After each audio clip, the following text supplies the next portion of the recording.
Bienvenidos a Tiempo de Tertulia, un programa en multidifusión para España e Iberoamérica. Estamos en Navidad, fechas entrañables y cargadas de mensaje y simbolismo cristiano. En una sociedad como la nuestra, tremendamente mercantilizada, es muy posible que hayamos perdido de vista el auténtico significado de la Natividad de Cristo. Hoy vamos a profundizar en el origen de las tradiciones que celebramos estas fechas eminentemente familiares, cargadas de sentimientos solidarios y de buenas intenciones, con los siguientes invitados. Doña Carla Díez de Rivera. Ella es coordinadora del Cuarto Congreso de Católicos y Vida Pública. Bienvenida, señora Díez de Rivera. Muchas gracias. Con nosotros está también don José Gabaldón López. Él es presidente del Foro de la Familia y ha sido vicepresidente del Tribunal Constitucional. Bienvenido, señor Gabaldón. Bien hallado. Estoy muy contento de estar aquí con ustedes esta tarde. Igualmente nosotros. Don Rafael Serrano es secretario general de Manos Unidas. Bienvenido, señor Serrano. Hola, ¿qué tal? Don Miguel Ángel Velasco es director de Alfa y Omega. Bienvenido, señor Velasco. Muchas gracias, encantado de participar en este programa navideño. También está con nosotros don Carlos Pérez. Él es profesor de Historia de las Civilizaciones y de Historia de España de la Universidad de San Pablo. Bienvenido, señor Pérez. Muchas gracias, encantado de estar aquí. Y con nosotros está también don Fidel Segovia Ramos. Él es vicepresidente de la Asociación de Belénes. Un tema muy bonito. Bienvenido, señor Fidel. Bien hallado, y es un honor estar en esta tertulia. Como he dicho en mi presentación, creo que en esta sociedad actual que nos ha tocado vivir en el siglo XXI, hemos quizá perdido un poco el verdadero sentido de la Navidad, perdido un poco de perspectiva. Pues por un poco de caballerosidad vamos a darle la palabra a la señora Carla Díez de Rivera. Pues en fin, es la única mujer que está entre nosotros. Y usted, como coordinadora del Congreso de Católicos y Vida Pública, le quería preguntarle, ¿cree usted que los católicos del siglo XXI comprendemos el verdadero sentido profundo de la Navidad? Yo creo que a los católicos se nos olvida un poco, en esa vorágine de luces, sonido, compras, se nos olvida un poco que lo que estamos festejando de verdad es el nacimiento del Niño Dios.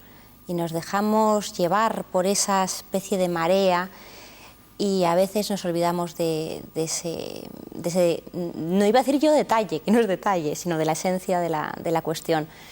Pero yo creo que cada año tenemos la oportunidad de volverlo a recordar, de volverlo a festejar, de volvernos a reunir, pero tenemos que recordarlo, ¿eh? Tenemos que recordar. Con nosotros está el señor don José Gabaldón López, presidente del Foro de la Familia. La Navidad son unas fechas eminentemente familiares, las familias se reúnen.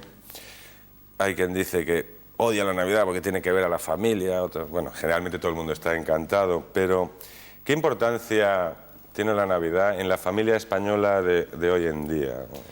Yo estoy convencido de que los españoles, cuando llegan a la Navidad, piensan en la familia y piensan en la Sagrada Familia también. Y yo creo que esto es una verdad haciendo abstracción de que sean creyentes o incluso que no lo sean. Porque, no sé, a mí me parece que esto forma parte no solamente de nuestra cultura, sino que forma parte ya de nuestros hábitos familiares antiguos, ¿no? Y seguimos en ello para bien nuestro.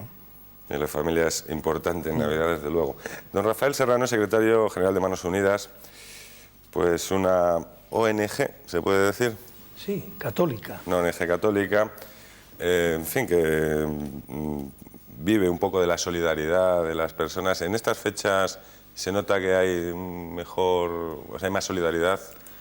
Bueno, realmente en Navidad se nota un mayor entusiasmo de las personas y una gana de ser mejores, incluso en los que no son católicos o no son cristianos.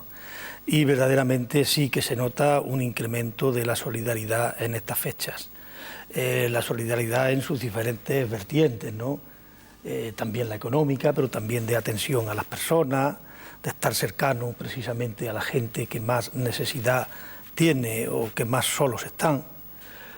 Nosotros lo notamos, aunque realmente tenemos una campaña en Manos Unidas que se hace en febrero y ya hay una tradición aquí en España donde son muchas las personas que se sienten miembros de Manos Unidas y que colaboran con Manos Unidas, y en esa fecha es nuestra fecha fuerte, que también hay un día de cuestación en las parroquias, y el día del ayuno voluntario, donde muchas personas el dinero que tendrían que gastar ese día en comer lo donan precisamente para ayudar a las personas del tercer mundo, a la gente más necesitada.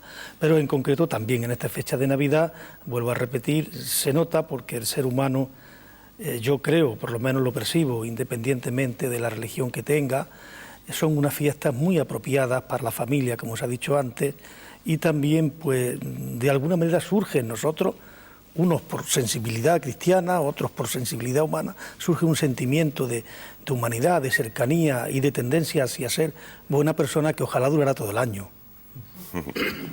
Ojalá durara todo el año esa solidaridad. Además, una organización como Manos Unidas que no da el pescado, sino da la caña para pescar. Claro, ¿no? Es un poco realmente nosotros nos dedicamos a esfuerzo continuado. Sí, a proyectos de desarrollo, a ofrecer a aquellas personas en aquellos pueblos más desfavorecidos, a familias, pues bien proyectos de tipo que les permita pues pozos, cooperativas de formación, que les permita a esas personas con una pequeña ayuda económica, cultural y formativa seguir desarrollándose ellos por sí mismos, no estar pendiente solamente de la ayuda en plan de emergencia, por no decir otra palabra.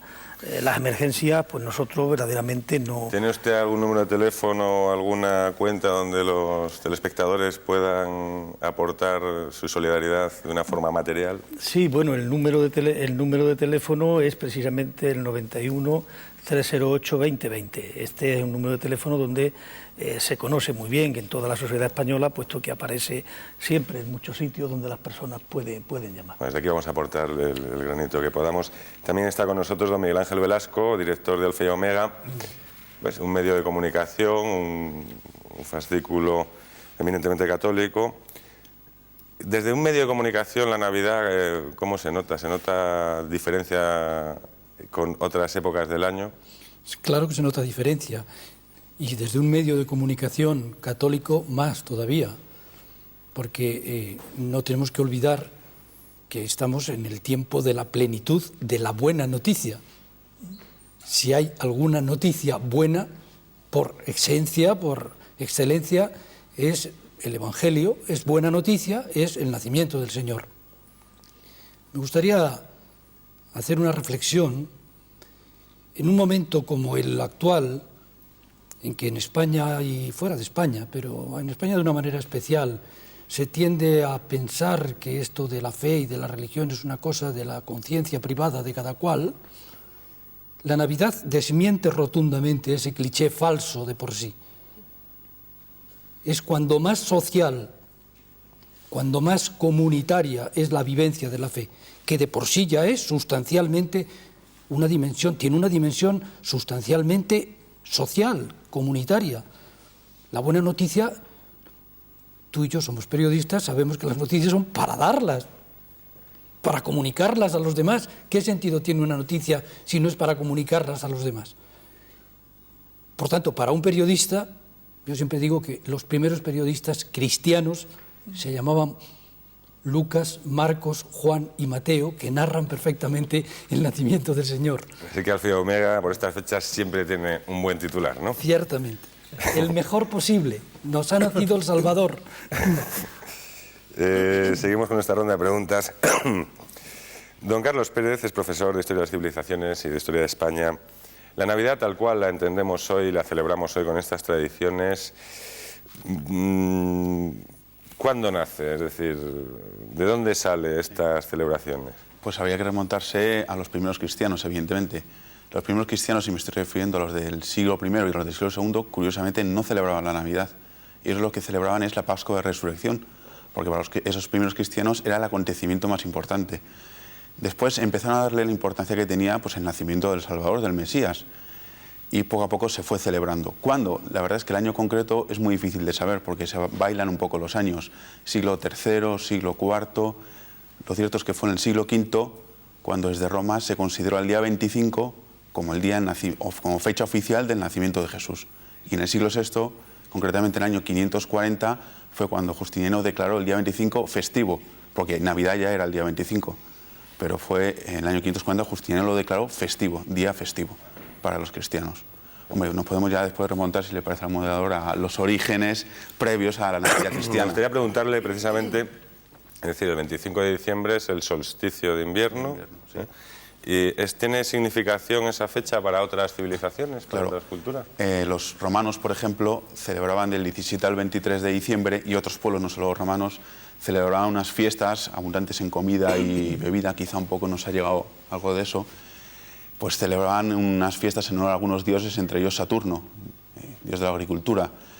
Y la noche del 24 al 25 de diciembre celebraban lo que ellos llamaban el Natali Sol Invictis, el nacimiento del sol invicto.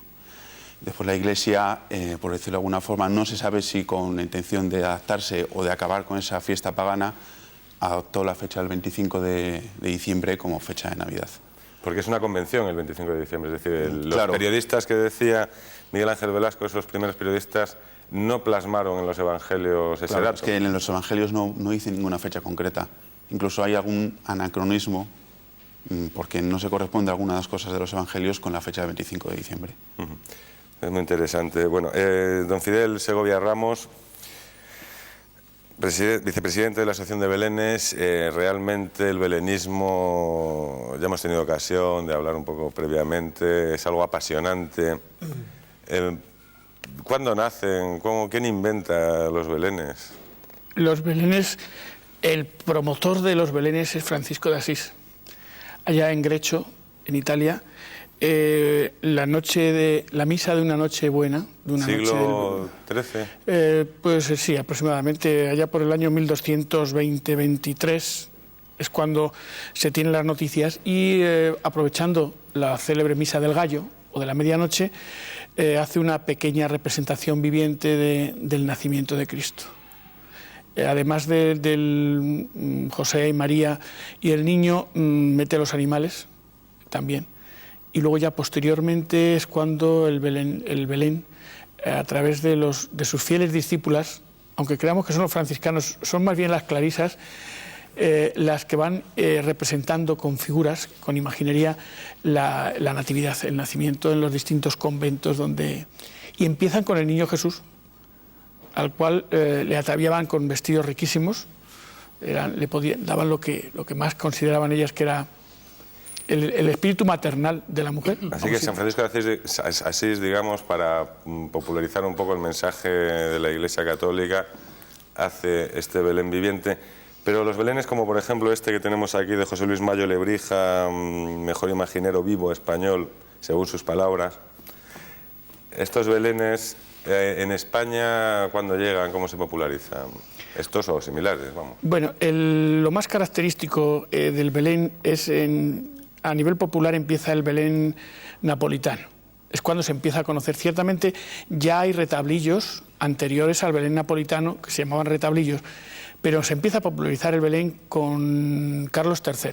Cuando viene a España después de la muerte de su hermano, él ya traía de Nápoles el llamado Belén del Príncipe, que empieza a constituirlo, un Belén que llegó a tener más de 5.000 figuras y que habilitó pues, más de una dependencia de palacio para montarlo, y curiosamente en aquel tiempo invitaba o permitía al pueblo que entrase a palacio a ver el Belén.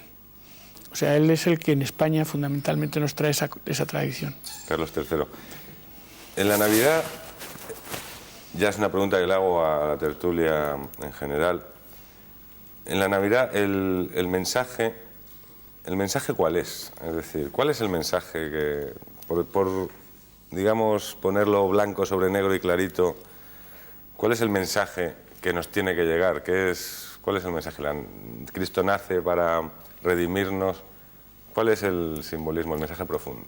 Yo pienso algo que decía antes Miguel Ángel Velasco, el mensaje profundo, por lo menos yo así lo siento y lo vivo, es que nace la persona, que para nosotros los cristianos no es la persona, es Dios mismo. Dios se hace hombre, se encarna en la historia, y a partir de ahí empieza una época nueva para la humanidad.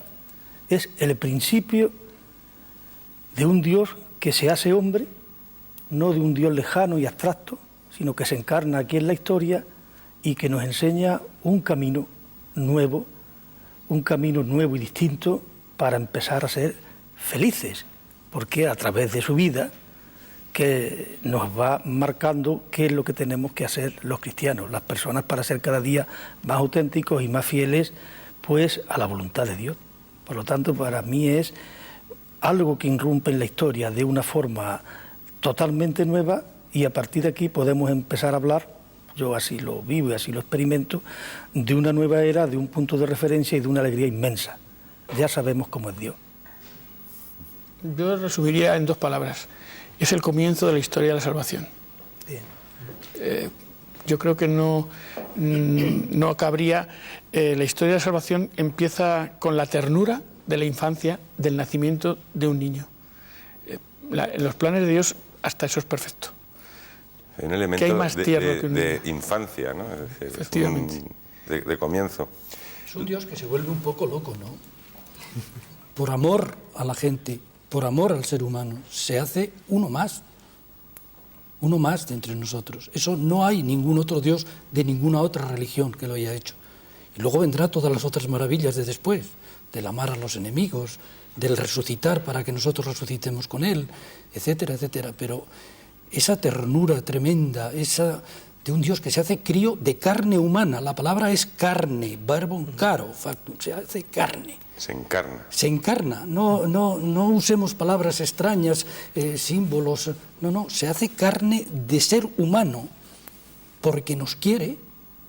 Eso es un Dios que se ha vuelto un poco loco.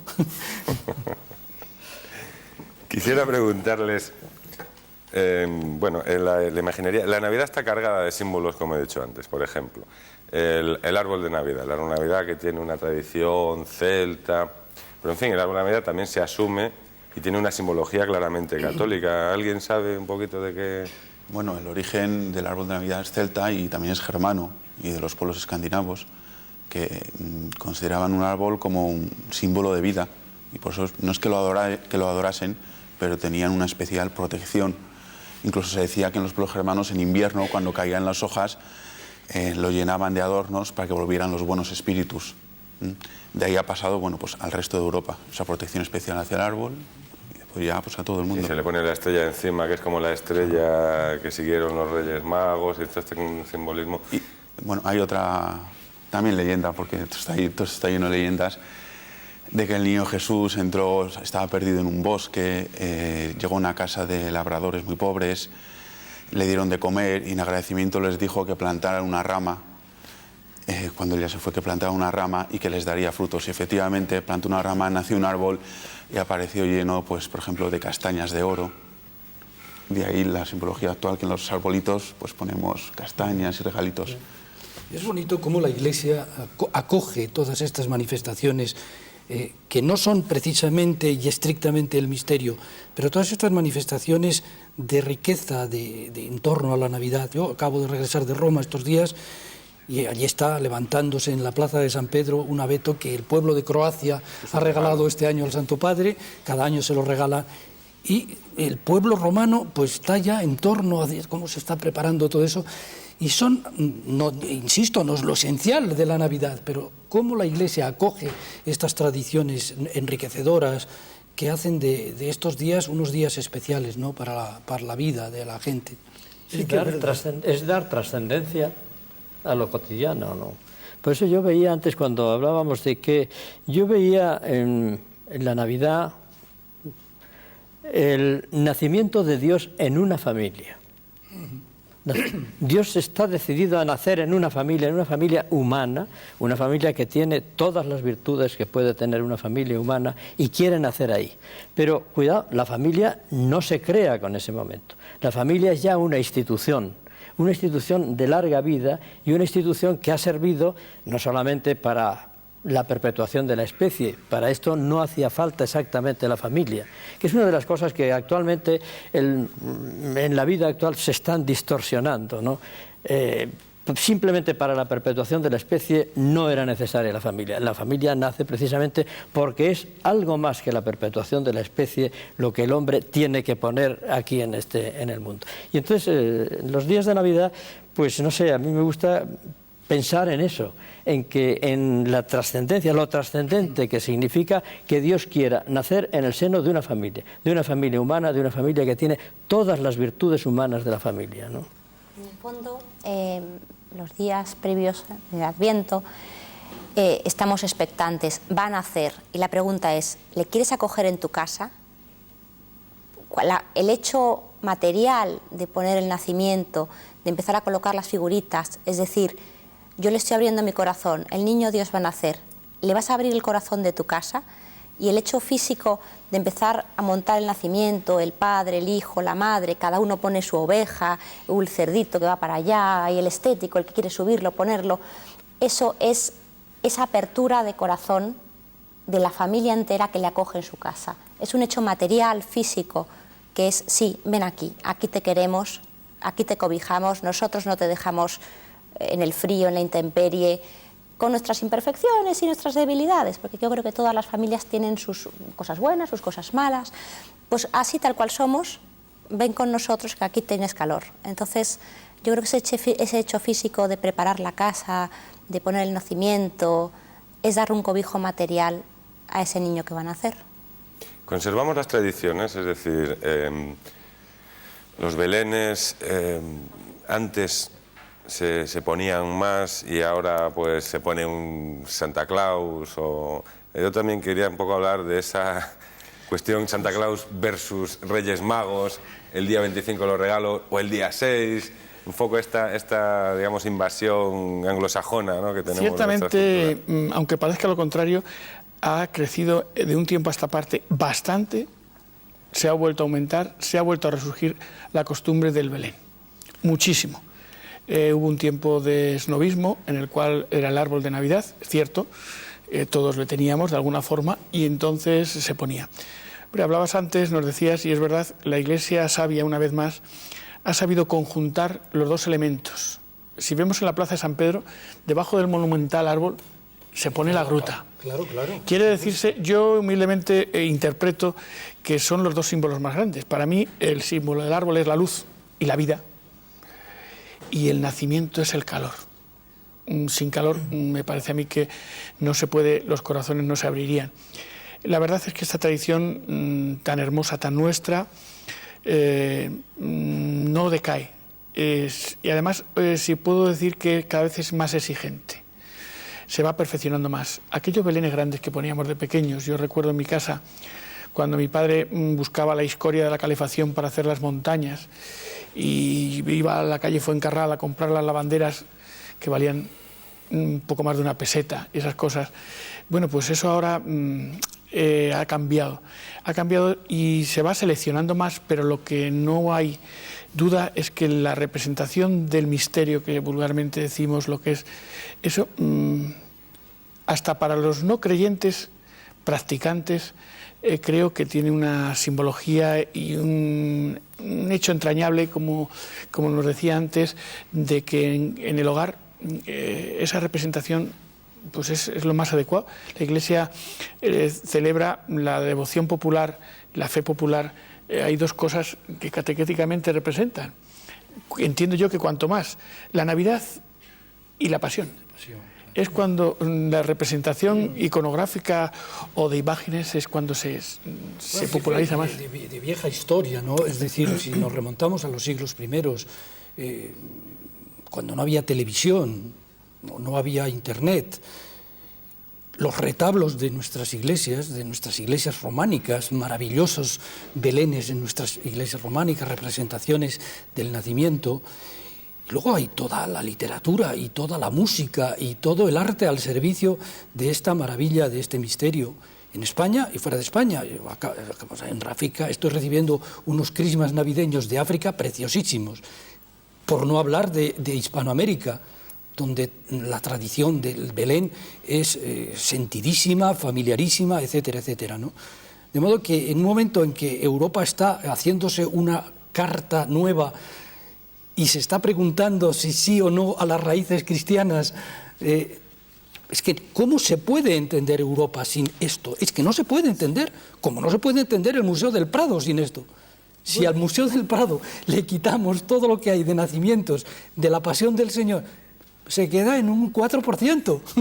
A mí me da mucha alegría escuchar esta idea de que está creciendo lo de los belenes, porque yo, sin embargo, tenía la impresión contraria, de que realmente yo empiezo a percibir en muchos sitios, incluso mucha gente que felicita por esta fiesta con el tradicional crisma cristiano, católico, y sin embargo empiezo a percibir cómo nos llegan de amigos que pues, a lo mejor no conocen lo que, o no saben suficientemente lo que significa para un católico consciente como yo, una sensibilidad muy especial. Y es que cuando me felicita alguno con algo que parece más algo de magia, pero que no tiene ninguna referencia al elemento que nosotros celebramos en estos días, esa felicitación a mí se me vuelve en contra. Porque yo empiezo a percibir cómo mucha gente utiliza también lo que han sido tradicionalmente símbolos y modos de expresión del cristianismo entre nosotros los cristianos para utilizarlo con otros elementos de tipo mágico, de tipo cultural, no precisamente religioso. En este sentido, yo sí que me alegro que vaya creciendo esa sensibilidad hacia los belenes y hacia pues, lo que son expresiones nuestras de lo que intentamos celebrar, o esto mismo que apuntaba antes Carla, hombre, poner un Belén en casa lleva implícito una sensibilidad de preparar, de ir preparando el corazón, la familia para recibir, para acoger, pues claro, eso forma parte de una pedagogía y de una sensibilidad, que en la medida en que si lo unimos, por ejemplo, claro, uno habla desde el contexto donde está, aquí en España, aquí ahora, donde realmente pues empezamos a percibir cómo incluso lo que decía antes Miguel Ángel, ¿no? lo que empiezan a plantearse en Europa, si hacen referencia o no a las raíces cristianas de Europa. Digo, bueno, si nosotros no tenemos en cuenta toda esta serie de cosas y se quieren ir borrando de un plumazo lo que son tradiciones, lo que es costumbre, lo que es sensibilidad, lo que es creencia propia, lo que es respeto a las maneras de pensar de los demás, pues digo, bueno, dentro de esa alegría de que vayamos creciendo en todas estas cosas, yo no quiero dejar de poner de manifiesto, como también percibo a otros niveles, una utilización de nuestros símbolos, de nuestras tradiciones y de nuestras costumbres para otros planteamientos más de tipo cultural, si se quiere, con la importancia que eso puede tener, o de costumbre, pero no de una sensibilidad profunda cristiana. Yo así lo percibo. Pero eso es verdad. Es decir, hay quien lo utiliza, y no siempre como vehículo de otras cosas o de otra cultura. Hay mucha gente que lo utiliza simplemente para decir, yo te quiero, te felicito, pero no participo de eso que tú participas. Es así. Pero yo diría una cosa, bienvenido sea cuando por lo menos pone la buena intención de felicitarme en esas fechas. Yo le agradezco mucho su felicitación, una felicitación donde viene la fachada de un monumento o la fachada de un edificio donde él presta sus servicios, ¿no? Pero él me está felicitando en Navidad y yo a él también le voy a felicitar en Navidad. Entonces, aunque que no es así, tampoco es para todo el mundo así, tampoco todo el mundo cuando manda un Christmas de esta naturaleza está diciendo aquí estoy yo que no participo de eso, no, sino simplemente se está adaptando a unas costumbres que se pretenden introducir, también por algunos se pretenden introducir al margen de lo que decíamos antes. Bueno, la religión es algo íntimo, no tiene por qué ser algo que se respire socialmente, pero en ese momento se está respirando socialmente y esa persona lo está reconociendo. Sí, lo que yo quería plantear, agradezco esa felicitación. Lo que yo quería plantear no es tanto el hecho de que siempre que se acuerde alguien de otra persona siempre es importante porque es un ser humano, un hijo de Dios, ¿no? Sino el hecho de que a veces sin darnos cuenta se nos está colando, pues yo lo vivo así, unas cosas que tienen que ver más con modas, con intercambio, con comercio en definitiva, y se pierde de vista el sentido profundo y originario, el que yo siento, solamente lo quería plantear en esa perspectiva. No solo en los crismas, sino en toda la preparación de la Navidad. se podría hablar, yo creo que con toda legitimidad, de una serie de clichés que habría que desechar en torno a la Navidad. El cliché comercial, el consumista, el meramente social, el de la utilización de la Navidad desde un punto de vista hipócrita, el de los silencios cómplices de tanta gente que dice ser cristiana, pero que luego en su vida realmente las cosas no funcionan con arreglo a la fe que dice profesar. Es decir, hay muchas cosas, pero claro, esta es la condición humana, es la miseria y la grandeza, por otro lado, de la condición humana. Realmente hay una avalancha de consumo, o sea, realmente es una cuestión casi obscena, ¿no? Es decir, recuerdo esa costumbre española de poner, que lo podríamos ver, por ejemplo, en Cuéntame, ¿no? De poner un pobre a la mesa tal día y una serie de cosas que se han ido perdiendo un poco, ¿no? ¿Es posible Sí, o sea, celebrar la fiesta, sí, celebrarla, incluso sí, con alegría y con una buena comida, eso es celebrar la fiesta, pero otra cosa es centrar la Navidad en el consumismo, es equivocar por completo el ángulo por el que hay que verlo, ¿no? Eso es Cuando además lo que es un nacimiento, un Belén, es una cueva, una caballeriza o sucia, lóbrega, maloliente, en fin, es un momento difícil y tal. Nosotros lo adornamos todo completamente. Ese consumismo salvaje, había apuntado nuestro historiador que igual podía provenir de esas tradiciones romanas o puede haber pervivido en el tiempo. El Belén en sí mismo no. No, digo el tema del consumo. O sea, el tema del consumo, más que del consumo, de la alimentación o la excesiva alimentación en aquellas fiestas que dije se celebraron la segunda semana de diciembre. Eran fiestas de exceso en todos los sentidos, de comida, de bebida, y desde entonces nos ha llegado hasta nosotros. De ahí proviene eso, de ahí proviene. Quisiera decir, San Francisco de Asís hace el Belén viviente para acercar la Iglesia Católica a la gente más popular, digamos, ¿no? Han señalado ustedes que es precisamente la Navidad y la Pasión, la Natividad de la Pasión, los momentos donde el pueblo vive con más, se integra más en estas celebraciones religiosas, etcétera, ¿no?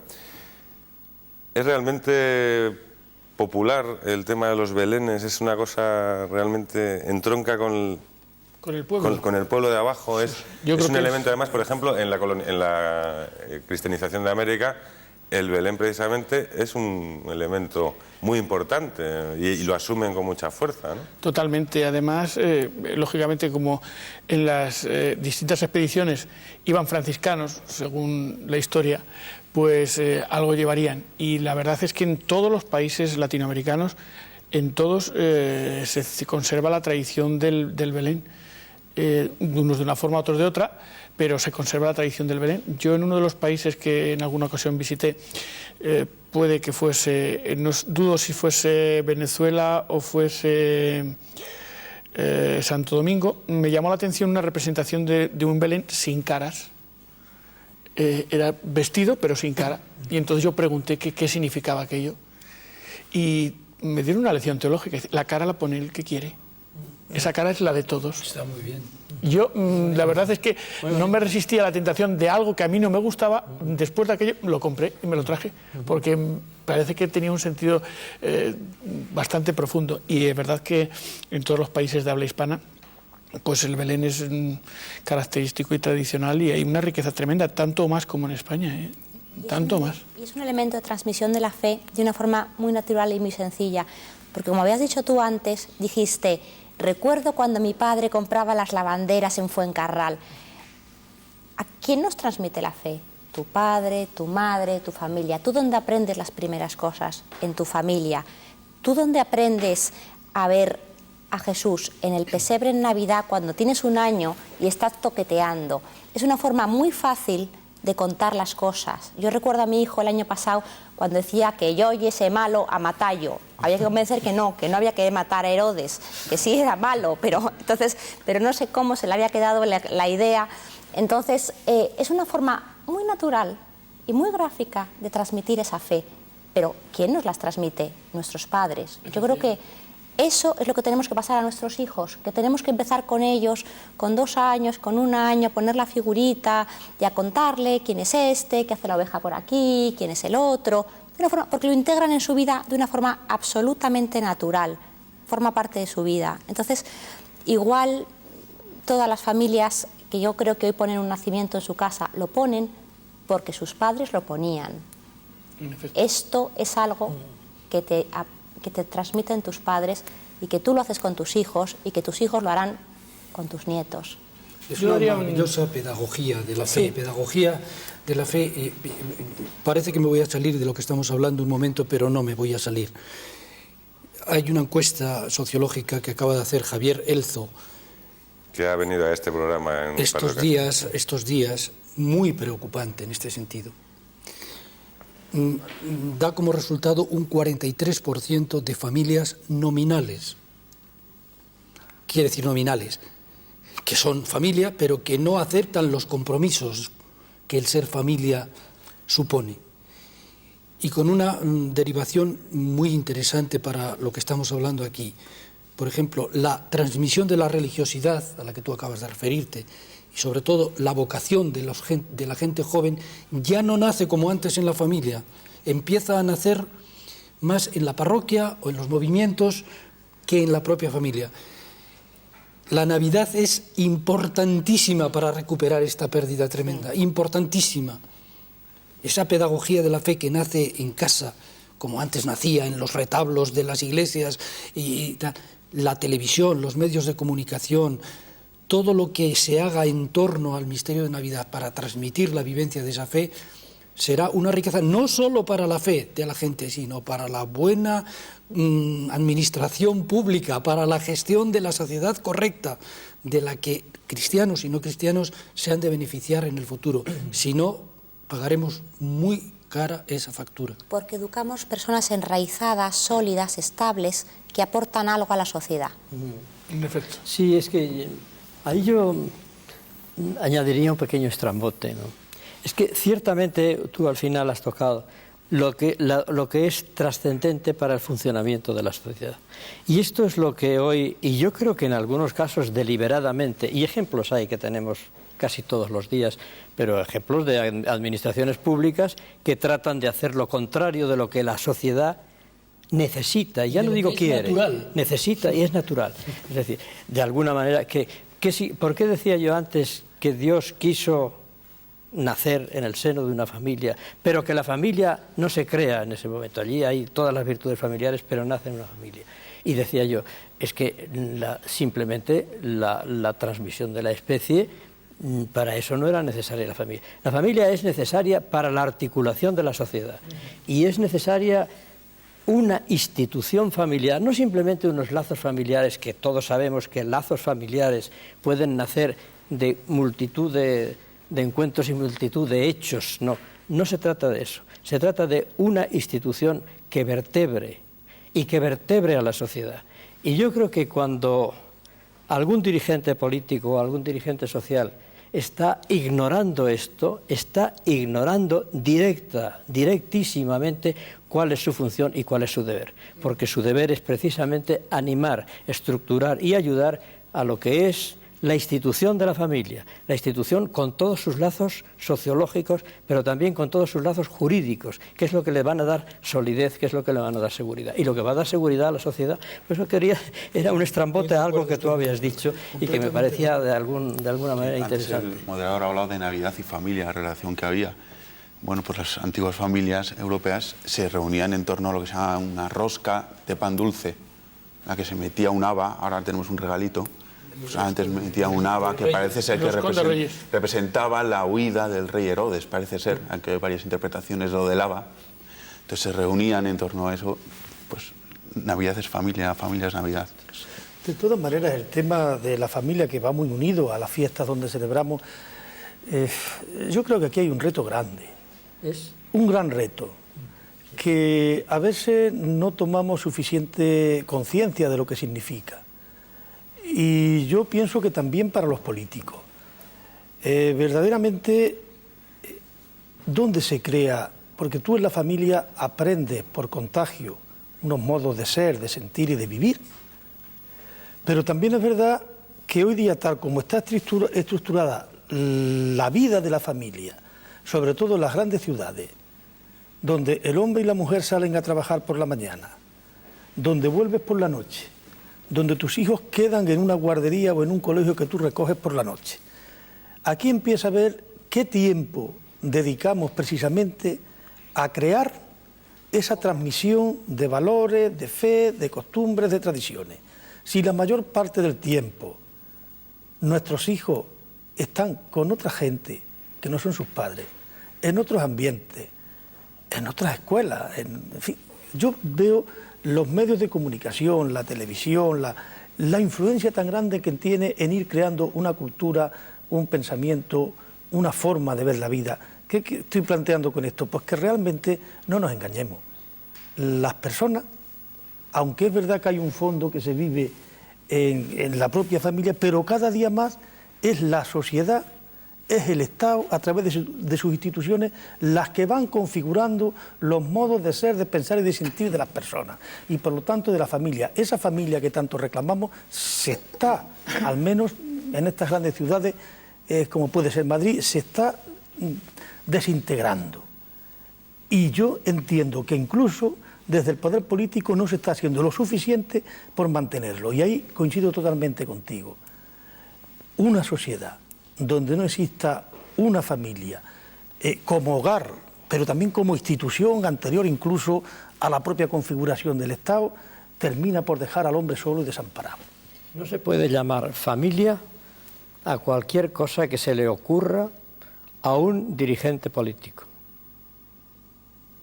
La familia es lo que es desde el punto de vista humano y es lo que es según un ordenamiento que viene de muchísimos años y que se ha estado siempre, creo yo, dirigido a una finalidad, a dar estabilidad e importancia a lo que era una manifestación natural del hombre.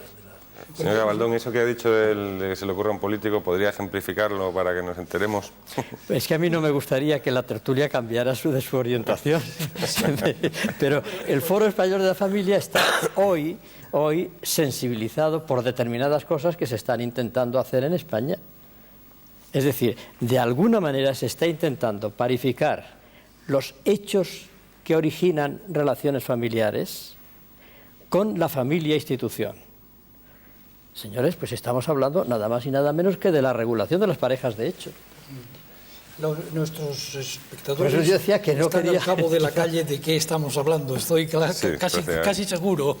Hay que ser pedagógico. En cualquier caso, yo pienso que es muy bueno que denunciemos esto y que constatemos que esto es así, porque no hay peor esto que esconder la cabeza debajo del ala y no querer ver la realidad.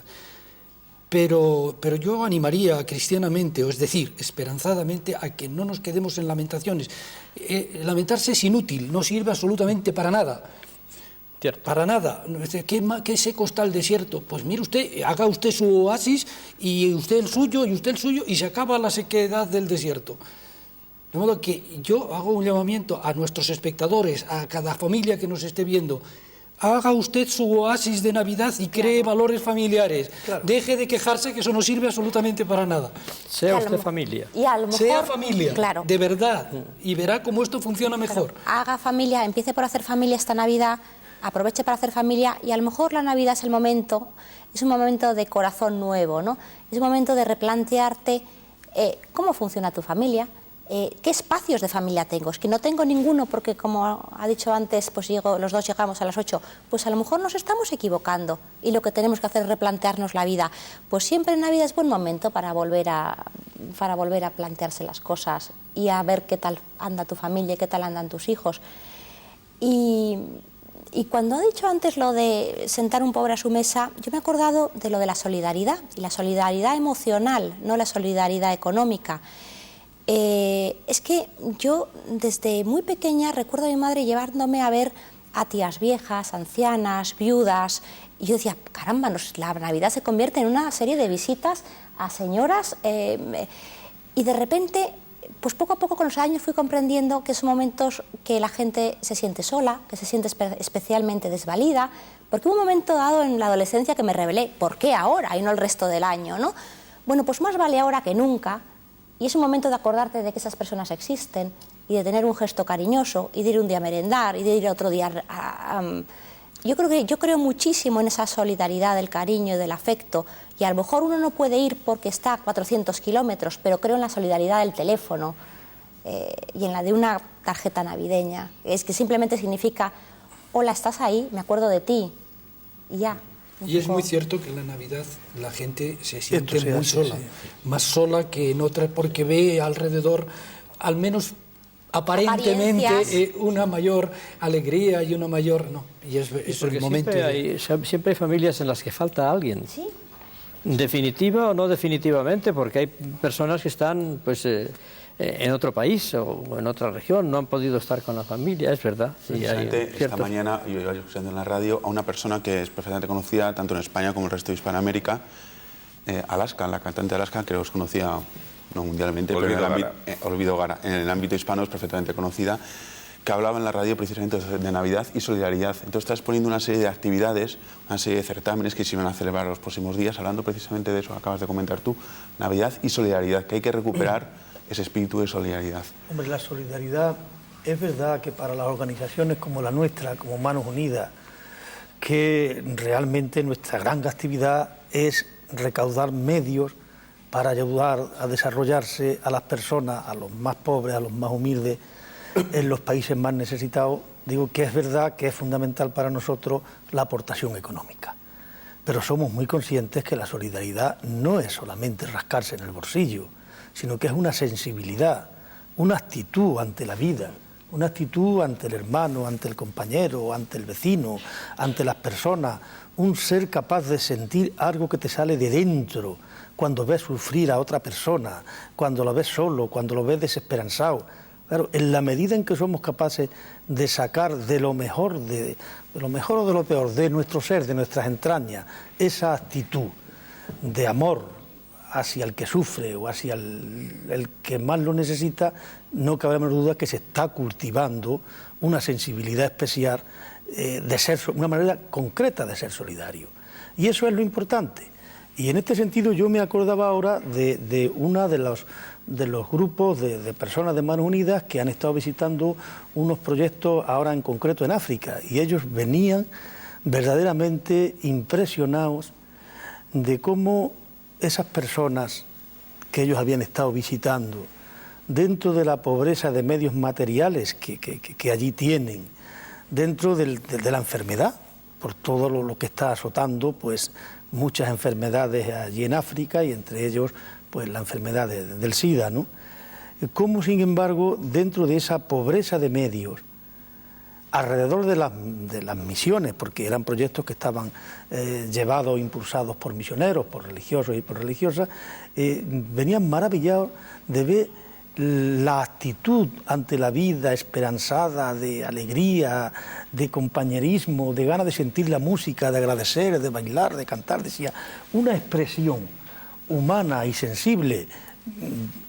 No solamente eran cristianos las personas que allí estaban, pero una mayoría sí. Bueno, pues eso es algo que va operando en el ser humano. Yo lo vivo así, seguramente que no será solo, y es esa sensibilidad que va generando la fe a lo largo del tiempo y a lo largo de las personas cuando es auténtico y se contagia. A veces aquí tenemos muchas cosas, pero si no tenemos ese espíritu, ya sabemos que tener mucho no te hace feliz, ni abierto, ni entregado, ni desinteresado, ¿no? Además, yo pienso que la Navidad, decía Carla antes, es una época en que efectivamente, si reflexionamos, nos daría que pensar tanto. No sería una época buena de acercarse al que está solo, al que no tiene quien le escuche. ¿Cuántas veces pasamos como maletas por la vida y no nos damos cuenta que el que está compartiendo ese caminar con nosotros es una persona que solo y exclusivamente a lo mejor necesita que alguien le escuche? Más que 5 euros. Más que 5 euros.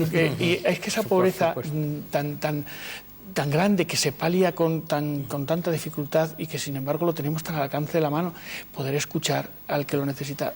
Yo hablaba veía también la soledad La soledad, no sé si vosotros lo habéis escuchado, es que hay mucha gente ahora que dice, bueno, un número grande de gente dice, yo no quisiera que llegase la Navidad, me gustaría que pasase sin... Cuanto antes. Cuanto antes, efectivamente. Bueno, ahí tiene que haber una carga de componentes que motiven ese hecho, pero vamos, yo pienso qué triste tiene que ser una Navidad en soledad. Pero es que la soledad a veces nosotros la propiciamos, porque al que podemos acompañar no le acompañamos. Y hay muchas formas de acompañar, no es solamente un acompañamiento. Y yo creo que tendríamos que reflexionar sobre eso y decir, bueno, si somos cristianos, nos decimos practicantes, creyentes, creemos en la infancia, en lo más tierno que es el niño que viene a traernos la salvación al mundo y la alegría. ¿Por qué nosotros, a los que están en este camino codo a codo con nosotros, no les llevamos el mensaje de la Navidad de una forma más humana y más cercana? Hay un sector de población creciente, además, especialmente en esta situación, que son los emigrantes. Los emigrantes que cada vez son más y que son vistos a veces como no sé, como antagonistas o como que me van a quitar el puesto de trabajo o como, en fin, o como de tantas maneras nada cristianas, ¿no?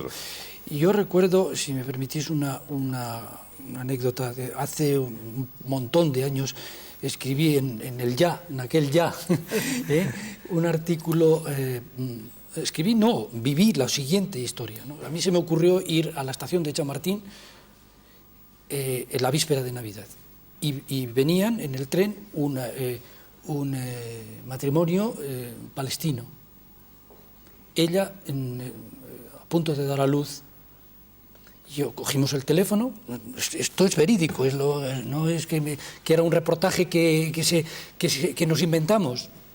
Cogimos el teléfono, varios compañeros y yo, y empezamos a llamar a los distintos sitios. A los conventos, a los ayuntamientos, a los asilos, a los no sé qué y tal. No había sitio para ellos en la posada. No, hombre, que si tengo no sé qué, que para eso está Cáritas, que para eso está el ayuntamiento, que para eso está no sé quién.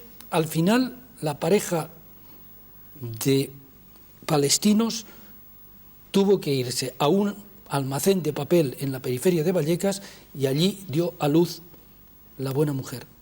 Es decir, que hoy el Señor, si hubiera nacido en Madrid 2000 años después, hubiera nacido otra vez en una gruta en las afueras de la ciudad. Y estos son los emigrantes, y nosotros tenemos la especial obligación, la especial necesidad, incluso hasta por coherencia con la propia fe, de atender especialmente estos días a los emigrantes solos, desesperados, muchos de ellos. Y otra cosa más, y termino, y es recordar después que Navidad son todos los días, que no es solo estas fechas. Es que además, tú hablabas ahora de los emigrantes.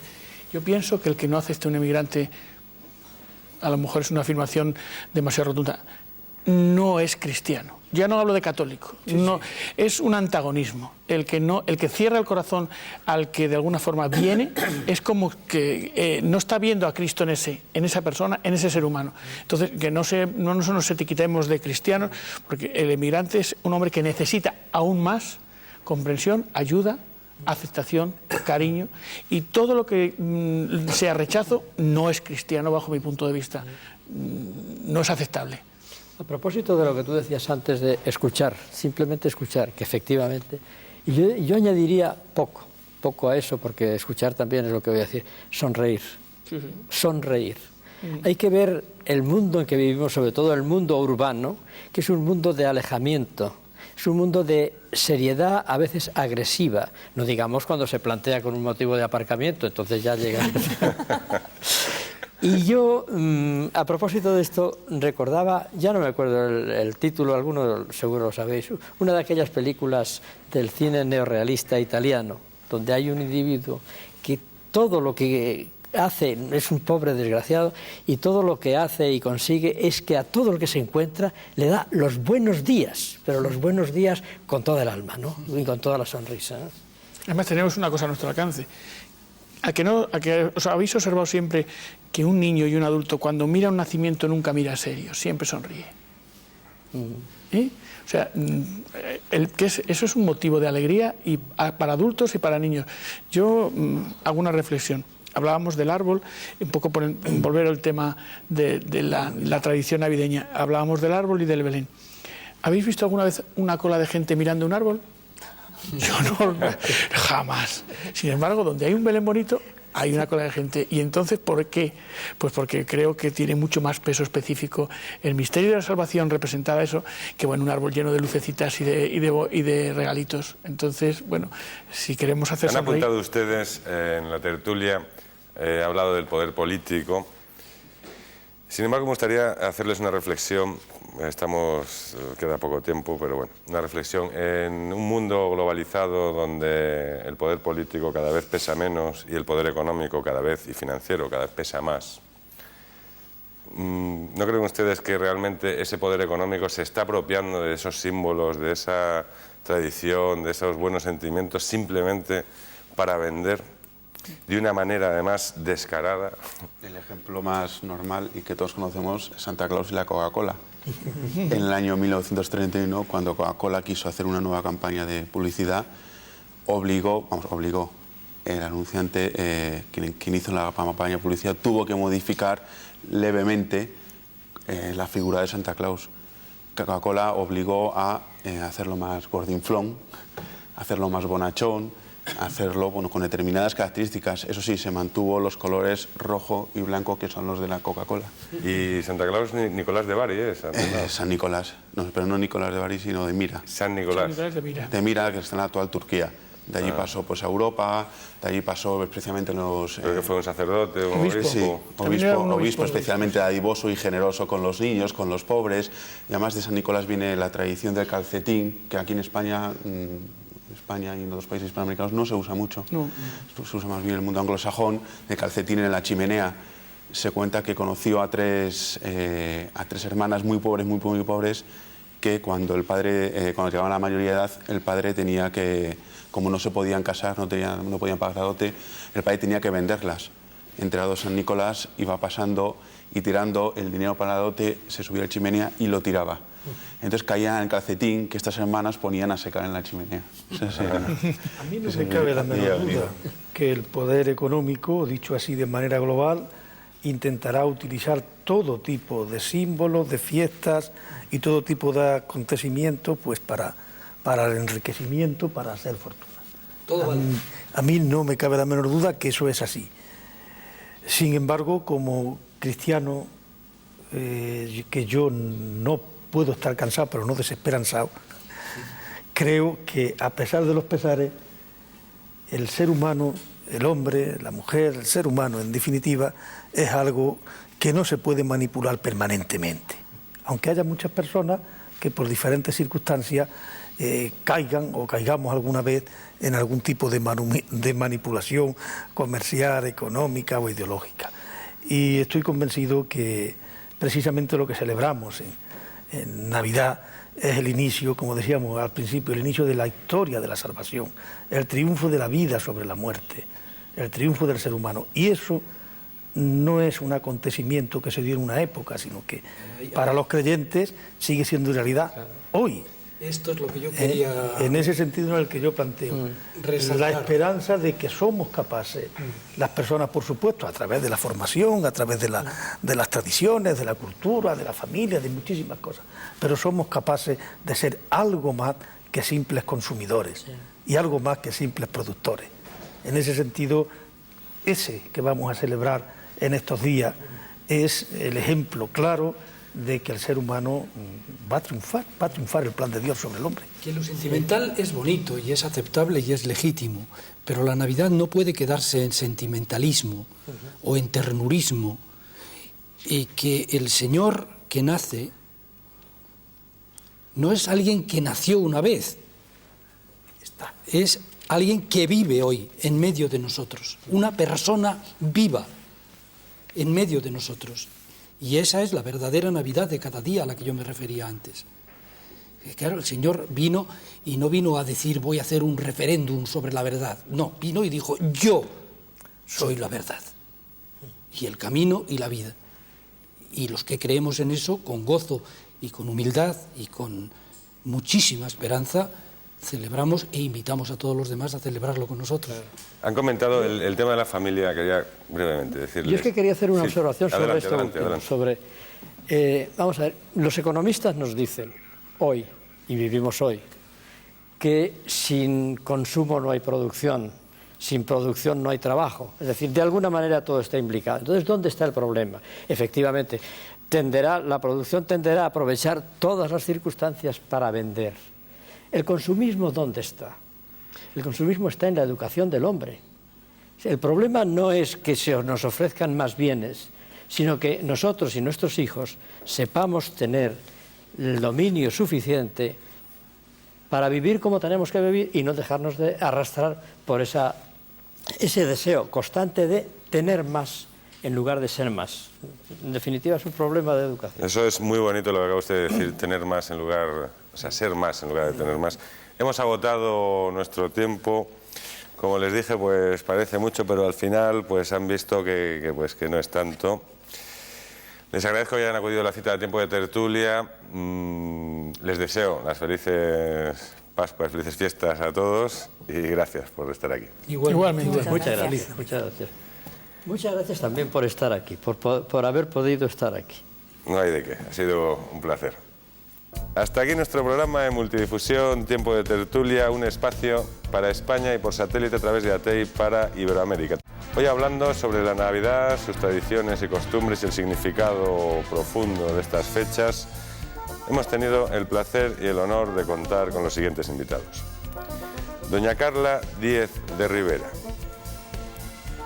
don José Gabaldón López, don Rafael Serrano, don Miguel Ángel Velasco, don Carlos Pérez y don Fidel Segovia Ramos. Será hasta la próxima semana en este mismo canal y hora para disfrutar junto a ustedes de una nueva y siempre interesante tertulia con nuevos invitados que saben realmente de lo que hablan. Aprovechar para felicitarles las Pascuas a todos ustedes y hasta la próxima semana. Será hasta entonces.